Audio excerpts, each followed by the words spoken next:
Assalamualaikum warahmatullahi wabarakatuh. Salam sejahtera untuk kita semua. Perkenalkan, nama saya Dr. Dwi Haryanto, SSI MSI, dosen program studi S1 Teknik Elektro, Fakultas Teknologi Industri, Institut Teknologi Sumatera. Dalam melaksanakan pengajaran di kelas saya di Institut Teknologi Sumatera, saya menerapkan DIA. Dalam hal ini, Delivery Interaction Assessment. Pada kali ini saya akan menyampaikan deskripsi mata kuliah, capaian pembelajaran, materi pembelajaran, metode pembelajaran, sistem penilaian mata kuliah, dan rekaman proses pembelajaran.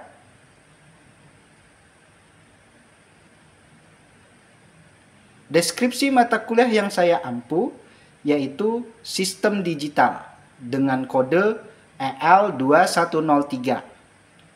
Mata kuliah sistem digital merupakan mata kuliah wajib di Prodi Teknik Elektro dengan bobot 3 SKS.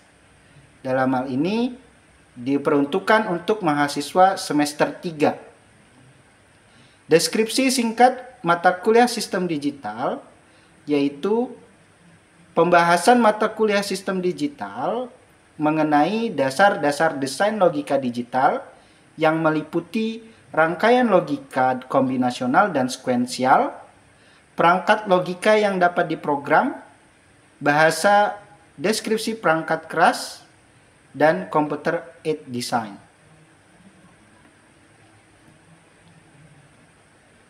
Untuk capaian pembelajaran mata kuliah sistem digital di Prodi Teknik Elektro mencakup 4 aspek, yaitu sikap, pengetahuan, keterampilan umum, dan keterampilan khusus.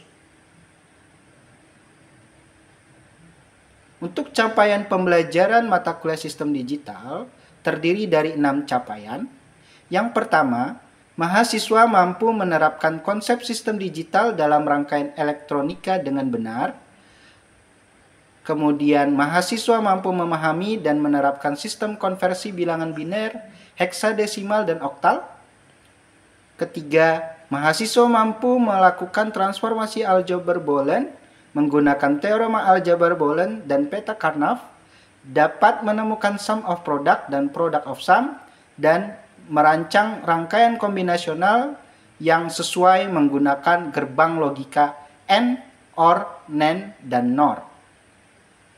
Keempat, mahasiswa dapat memahami dan merancang rangkaian sekuensial. Kelima, mahasiswa mampu merancang dan menganalisis sistem digital dengan tingkat kompleksitas sedang menggunakan teknologi kontemporer, serta mahasiswa dapat menggunakan kombinasional standar dan blok sekuensial digital termasuk adders, multiplexer, decoders, encoders, dan register. Dan terakhir, mahasiswa mampu menganalisis dan merancang mesin keadaan sinkron.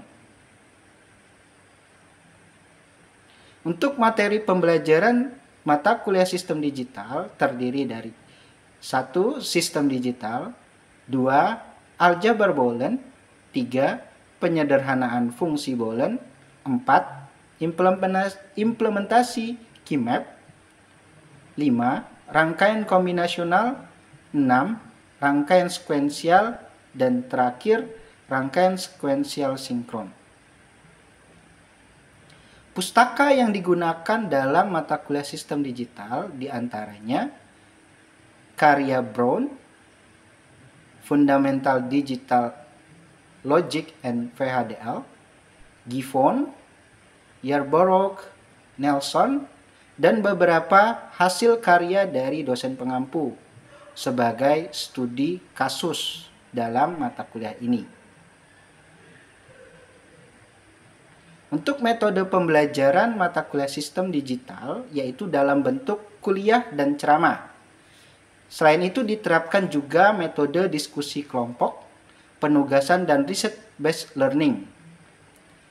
Untuk media pembelajaran, kami menggunakan e-learning, Google Classroom, proyektor, papan tulis, dan juga perangkat lunak simulasi elektronika untuk menyimulasikan rangkaian yang telah dirancang.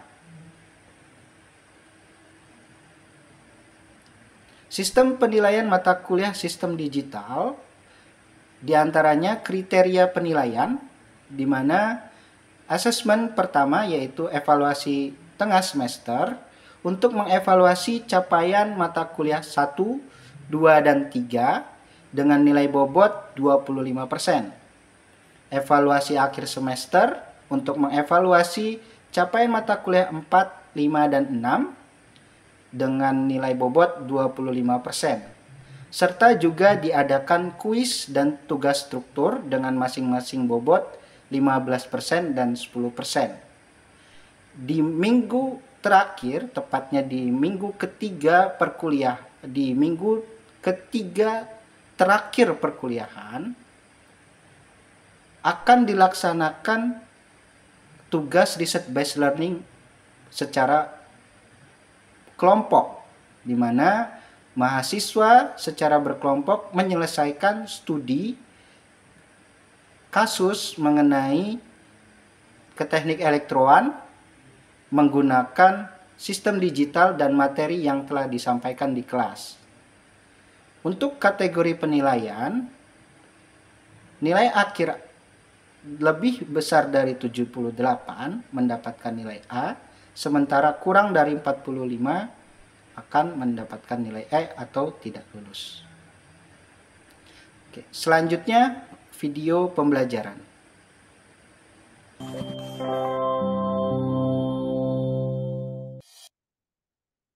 Oke, Assalamualaikum warahmatullahi wabarakatuh.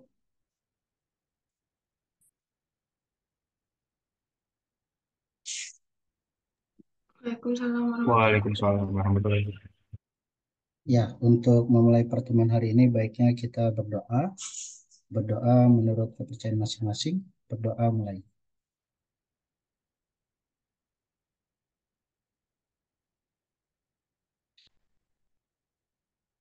Berdoa selesai.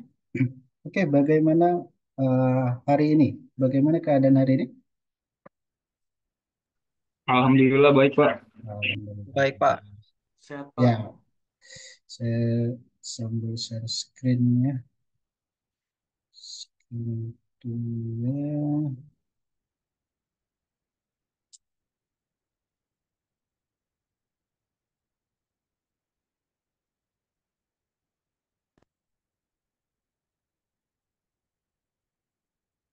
Oke, ya. Ya, kita masuk ke minggu kelima ya, pertemuan sistem digital.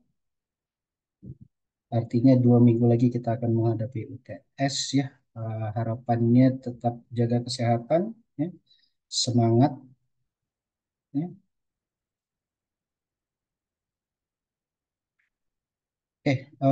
Di minggu ini kita akan membahas mengenai rangkaian kombinasional, di mana eh, capaian pembelajarannya yaitu mampu memahami dan merancang rangkaian kombinasional dari gerbang dasar N, ya, gerbang N, gerbang N, OR, dan NOT, ya, di mana kriteria penilaiannya yaitu mampu menjelaskan konsep dasar rangkaian kombinasional dari gerbang dasar dan mampu merancang rangkaian kombinasional dari gerbang dasar N, OR, dan NOT.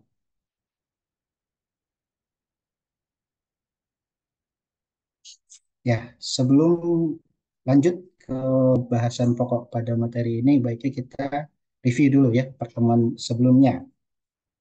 Oke, coba saya ingin tanya ya, saya spotlight si Muzid. Muzid, coba dari Oke, Pak. pertemuan kemarin, jelaskan fungsi dari aljabar boolean. Oke, baik, Pak. Izin menjawab. Untuk aljabar boolean itu digunakan untuk merancang rangkaian logika digital dan memungkinkan penyederhanaan fungsi logika yang kompleks, Pak. Oke, ya, benar ya jawaban dari Muzid ya. Jadi aljabar boolean ini berfungsi ya untuk menyederhanakan fungsi output yang kompleks ya. Ini sebagai contoh, kita punya fungsi yang kompleks yaitu G sama dengan B, C aksen plus AB plus A plus C ya. Tentu kalau kita buat menjadi rangkaian ini akan kompleks. Maka dengan aljabar Boolean kita bisa melakukan penyederhanaan ya.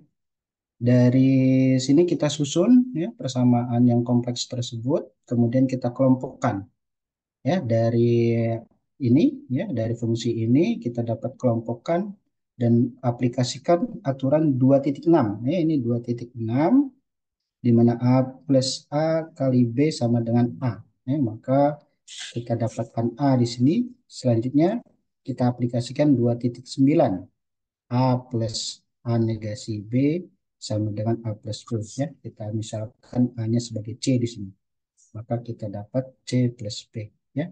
Nah, ini sudah kita bahas di pertemuan kemarin ya. Jadi dari fungsi yang kompleks kita dapatkan fungsi yang sederhana dan kita juga dapatkan rangkaian yang sederhana ya. Kita hanya menggunakan gerbang OR di sini.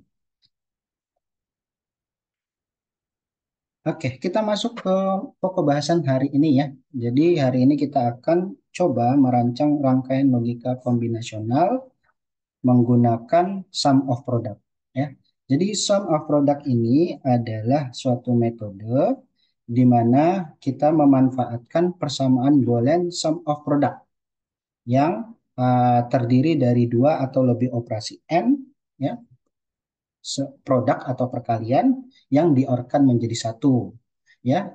Yang perlu di highlight adalah pada metode ini kita melakukan operasi perkalian dahulu yaitu menggunakan gerbang logika n, kemudian melakukan penjumlahan dengan gerbang OR ya. Ini sebagai contoh, jadi kita melakukan perkalian terlebih dahulu, selanjutnya dari dua variabel input ya. Kemudian dari perkalian tersebut kita jumlahkan. Bagaimana kita menerapkan sum of product untuk mendesain suatu rangkaian ya? Ini ada beberapa langkahnya. Yang pertama, kita menentukan dahulu fungsi, sifat atau spesifikasi dari rangkaian logika yang kita inginkan. Selanjutnya, membuat tabel kebenaran dan membuat persamaan Boolean. Yang terakhir, kita membuat rangkaian logika dari persamaan Boolean yang diperoleh, gitu ya. Oke, kita coba aplikasikan. Ini kita coba buat contoh. Buatlah rangkaian logika dengan dua buah input, ya, artinya ada dua variabel input. Kemudian output akan bernilai 1 bila salah satu input bernilai 1. Oke, kita terapkan mendesain rangkaian logika kombinasional menggunakan SOP. Langkah pertama, kita uh, tentukan dulu spesifikasi dari rangkaian. Ya, berdasarkan dari kasusnya, kita diminta untuk membuat rangkaian logika dengan dua buah input, ya, dan satu buah output, di mana output akan bernilai 1 bila salah satu input bernilai 1. Selain itu, keadaan output akan bernilai 0. Nah, itu spesifikasi dari rangkaiannya. Selanjutnya, kita buat tabel kebenaran. Tabel kebenaran, ya, dari spesifikasi tersebut, kita hitung banyak kemungkinan, di mana untuk menghitung banyak kemungkinannya adalah 2 dipangkatkan input. Dari spesifikasi rangkaian, inputnya ada 2, maka 2 pangkat 2 sama dengan 4. Ya.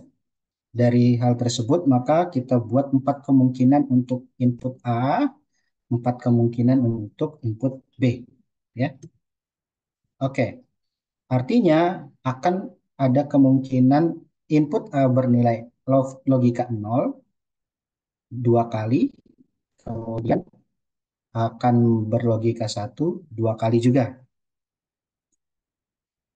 Dan selanjutnya, ya, begitu juga pada variabel B, input B akan ada 2 kali, ya, input B bernilai 0, dan input B akan bernilai 1.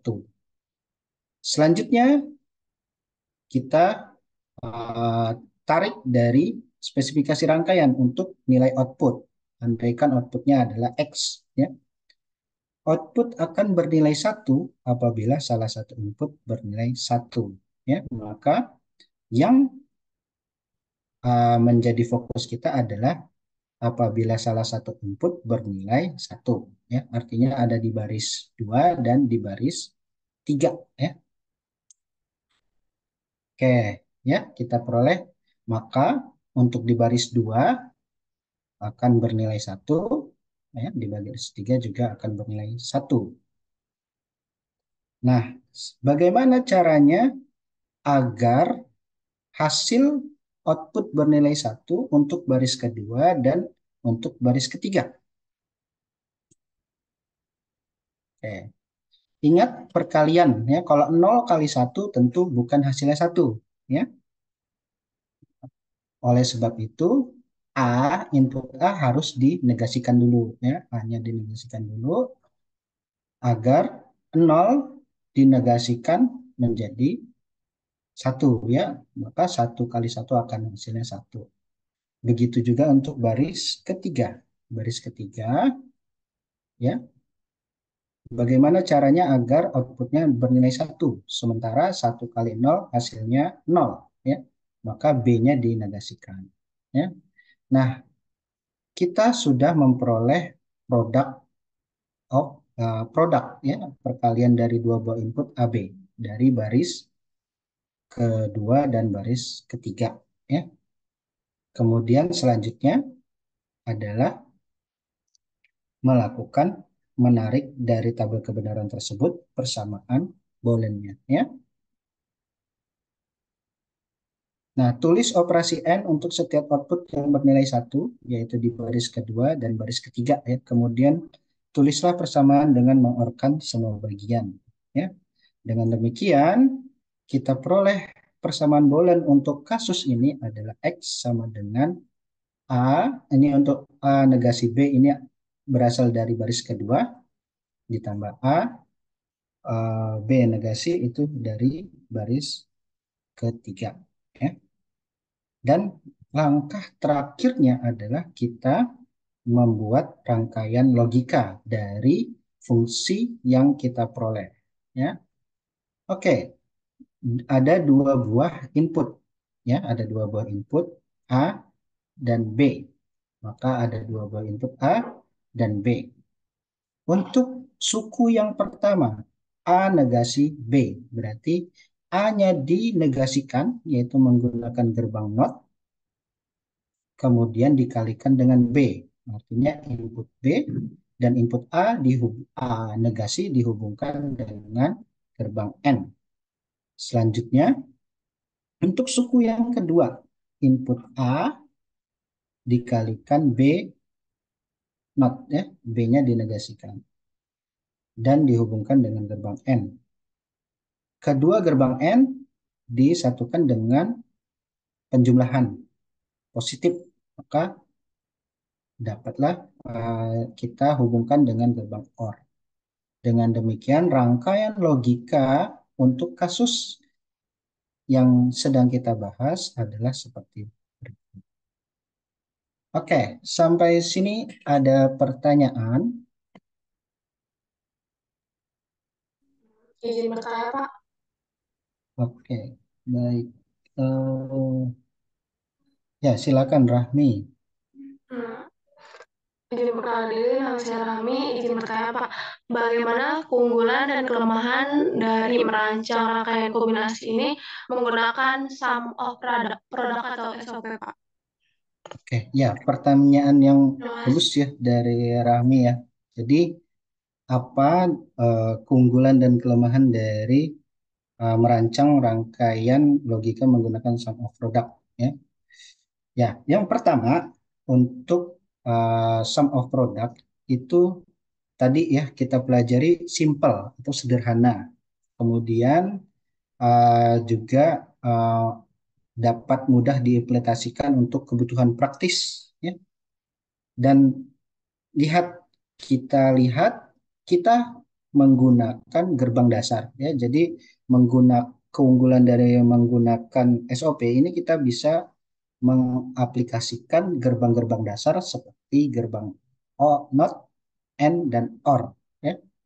Dan terakhir adalah kalau kita bisa menyederhanakan persamaan booleannya dengan efektif, tentu akan menghasilkan rangkaian efisien ya. Nah, bagaimana kelemahannya? Ya, karena tadi ya, kita membutuhkan kecermatan dalam menyederhanakan persamaan boolean. Sehingga apabila kita gagal untuk menyederhanakan fungsinya, maka rangkaian logika kombinasional yang kita rancang tentu akan kompleks ya, banyak gerbang yang digunakan ya.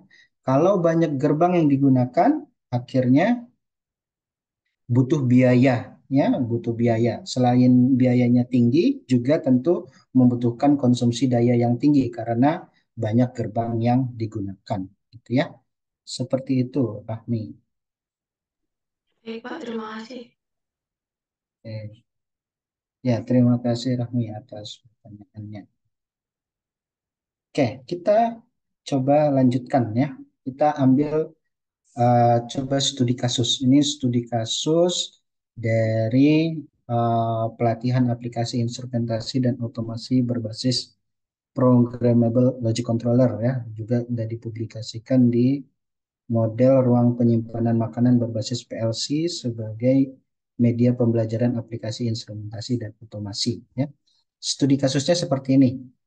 Di dalam ruang penyimpanan makanan terdapat dua buah sensor untuk mengontrol hidup matinya mesin humidifier. Kondisi hidup atau matinya mesin humidifier tergantung pada kombinasi hubungan kedua sensor. Ya, jadi mesin humidifier ini adalah mesin yang digunakan untuk melembabkan, ya, untuk menjaga kelembaban dari suatu ruangan penyimpanan. Ya, tentu penyimpanan makanan itu butuh kelembaban yang diatur gitu ya. Nah, mesin humidifier akan menyala jika kedua sensor dalam kondisi on atau terdapat satu di antara dua sensor dalam kondisi on. Selain kondisi tersebut, mesin humidifier akan mati jika kedua sensor dinyatakan sebagai A dan B dengan kondisi sensor on adalah level logika 1 dan off adalah logika 0. Buatlah tabel kebenaran dari kondisi tersebut. Gunakan sum of product dan manipulasi aljabar boolean untuk menuliskan persamaan paling sederhana dari output. Dan terakhir, buatlah rangkaian logikanya. Ya, jadi kita coba tadi langkah pertama adalah kita tentukan spesifikasi dari rangkaian. Ya, kita misalkan mesin humidifier itu X. Ya, kemudian kedua sensor ya kita nyatakan sebagai A dan B. Dan sensor on itu logikanya high, sensor off itu akan logikanya off, 0 ya. Dari kasusnya kita jabarkan ya, mesin humidifier tersebut akan bernilai 1 atau on jika kedua sensor bernilai 1 atau terdapat satu di antara dua sensor dalam kondisi on. Kemudian selain kondisi tersebut, maka mesin humidifier akan off ya. Nah, artinya ya tadi seperti pada contoh sebelumnya, karena ada dua buah input, maka ada 4 kemungkinan ya untuk variabel A, 4 kemungkinan untuk variabel B. Nah, dari spesifikasi rangkaian, maka selain mesin humidifier akan on apabila salah satu di antara kedua input bernilai 1, ya, artinya di baris kedua dan baris ketiga, dan apabila kedua sensor bernilai 1, itu artinya di baris keempat. Ya. Selain itu, mesin humidifier akan bernilai 0 atau off. Ya. Maka dari baris kedua, ya, seperti contoh sebelumnya, hanya dikasihkan menghasilkan nilai 1. Untuk baris ketiga, ya, maka B-nya didedikasikan agar menghasilkan nilai 1. Dan terakhir, karena nilai 1, maka dari didedikasikannya karena 1 dengan 1. Di sini baris keempat kita oleh ini saja. Maka selanjutnya kita sudah memperoleh tabel. Kemudian kita melakukan sum of product ya dari hasil yang produk-produk baris kedua, baris ketiga, dan baris keempat ya. Seperti berikut. Lakukan aljabar boolean ya, kita pisahkan ya, kita keluarkan si A-nya. Maka kita peroleh B adsen plus B ya. Ini adalah aturan 1.8. Maka B plus B itu hasilnya 1, maka ini menjadi A ya. Kemudian kita peroleh A aksen B plus A. Oh, ternyata ada di aturan 2.9 di mana A aksen B plus A itu sama dengan A plus B ya. Maka kita peroleh aljabar boolean yang paling sederhananya fungsi outputnya adalah X sama dengan A plus B. Dan terakhir kita bentuk rangkaian logikanya. Karena A plus B saja, lihat ya, ini jadi sangat sederhana ya. Jadi kita hanya menggunakan gerbang OR saja ya, di mana input A di-OR-kan dengan B itu sama saja dengan A plus B ya.